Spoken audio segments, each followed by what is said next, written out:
Kamu merasa ngedit itu proses yang lama? Bahkan bisa ngedit berhari-hari tanpa progres yang signifikan. Buat user Adobe Premiere Pro, kalian beruntung. Karena di video ini kita bakal share jalur ninja cepat untuk kalian efisiensikan workflow kalian. Tonton sampai habis karena shortcut akan mengubah total cara kalian ngedit di Premiere Pro.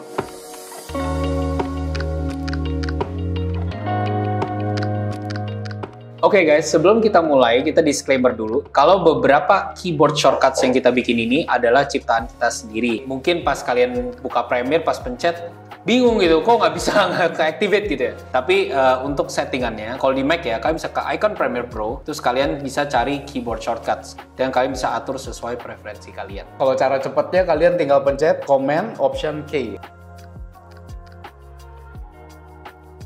Sekarang kita masuk ke shortcut pertama. Kalau misalnya kita ngedit, salah satu yang paling penting adalah tentu audio. Karena biasanya kalau video kalian nggak ada audio, ya mati aja sih jujur. Kita kalau ngedit di Premiere pasti ada V1, yaitu layer pertama untuk video, dan A1 untuk layer audio pertama gitu ya. Dan kita biasanya suka otak-atik audio. Khususnya buat workflow di Antelite, kita suka banget atur audio gain gitu ya. Kita bikin custom keyboard shortcut sendiri, yaitu dengan gain itu sendiri, yaitu G. Jadi caranya kalian tinggal select footage yang kalian mau ganti gainnya gitu ya. Misalnya yang pertama ini, terus kalian pencet G.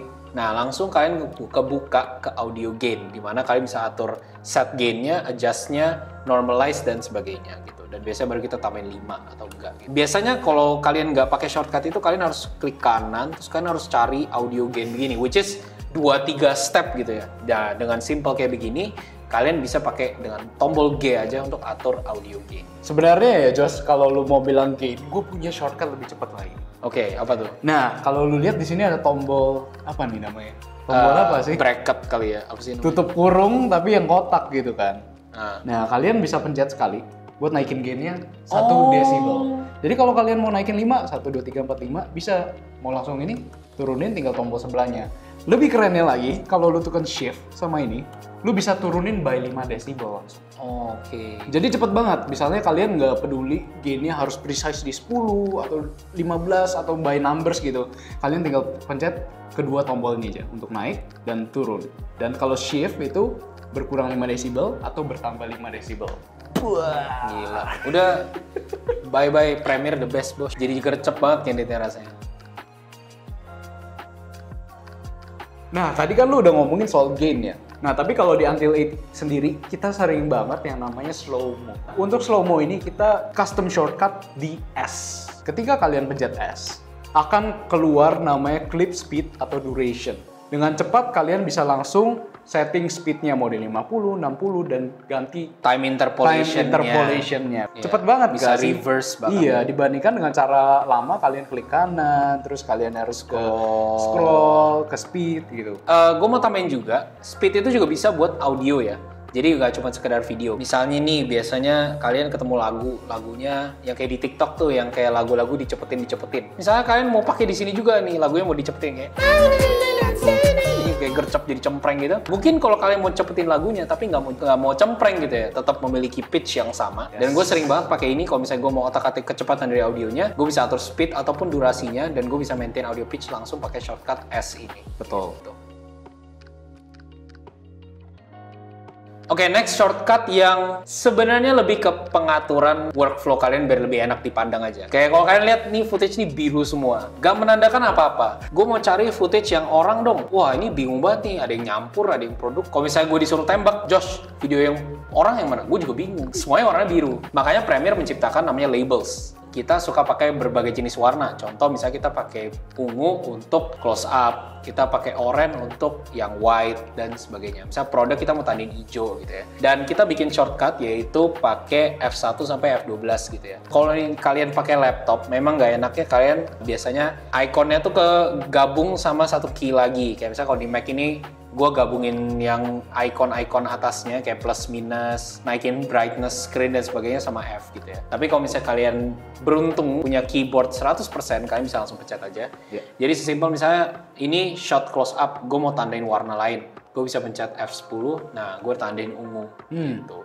Misalnya gue mau yang produk ini nih, ini gue bisa tandain F11, itu biru. Berguna banget ya, Iya, kalau jadi- kita mau sortir footage ya. Iya, jadi kalau misalnya nanti kalian udah bikin rapi, nah ini kan kayak gini aja, sesimpel gini aja, kalian udah bisa bagi nih. Oh, ini yang close up, ini yang mid, ini yang wide misalnya. Atau ini yang produk, ini yang talent, ini yang showcase value brandnya gitu. Jadi kalian bisa bagi sesuai preferensi aja. Yang penting kalian ingat warna ini apa, warna ini apa, warna ini apa, dengan mudah. Kalian bisa otak-atik, bisa pilih warna. Ini yang F7 asik nih, yang ini F8, yang ini F11 gitu sih.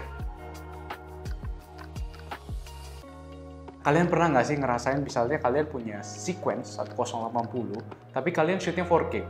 Otomatis begitu kalian masukin ke timeline, pasti footage-nya kegedean. Iya, langsung nge-zoom gitu. Iya kan? Dan kita nggak mau tuh adjust satu-satu, oh ini harus ini. Nah, shortcutnya itu apa? Shift Y.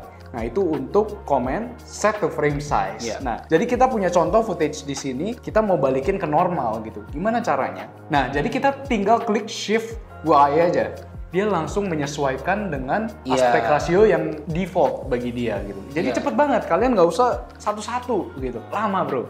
Ya, anggap aja di contoh ini kan videonya landscape, dan ketika kita set to frame size dia akan langsung nge-crop sesuai aspek rasio portrait gitu ya istilahnya. Karena kalau misalnya nggak portrait, nggak semua bagian dari videonya masuk ke frame. Tapi ya itu kuncinya, kayak salah satu yang kayak misalnya kita shoot 6K, 4K, ya akan selalu ke scale gitu.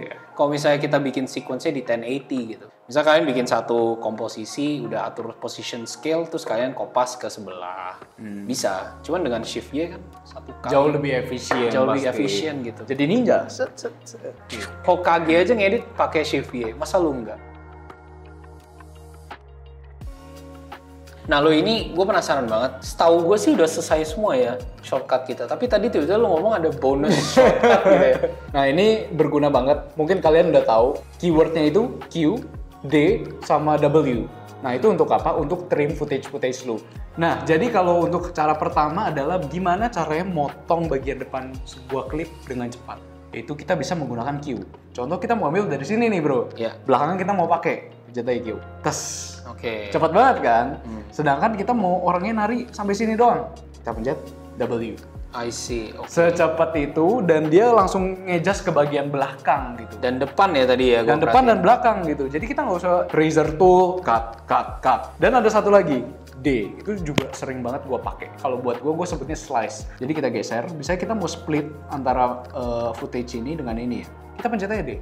Oh, langsung Langsung kepotong. ke- Anggapannya kalau kita pakai yang C itu ya, yang razor. Razor tool. Razor tool kita C begini potong terus, sedangkan lu tinggal kan? tek. Oh iya, gercep banget ya. Jadi kita langsung pencet D, dia kepotong otomatis. Oh kita mau potong lagi, D lagi, tas. Naiknya. Enak banget ya. Kalau buat podcast, kalau buat interview, secepat itu.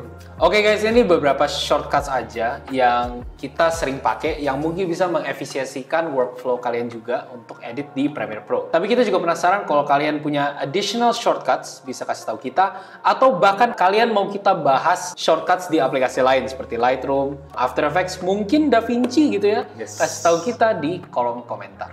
Dan kalau kalian suka video ini, jangan lupa like, komen, dan juga subscribe, dan nyalakan lonceng agar tidak ketinggalan video-video dari Creative Aid. Tenang aja, kalau kalian suka konten-konten shortcut seperti ini, kita akan terus bikin dan kita bakal bikin mungkin jadi series gitu ya lu ya. Yes, istilahnya. kita masih banyak shortcut lainnya. Wah gila. Ini harta karun ilmu nih bisa dilempar ke YouTube gitu. istilahnya. Kalian mau jadi ninja, bisa. And that's all from us. And I'll see you in the next one.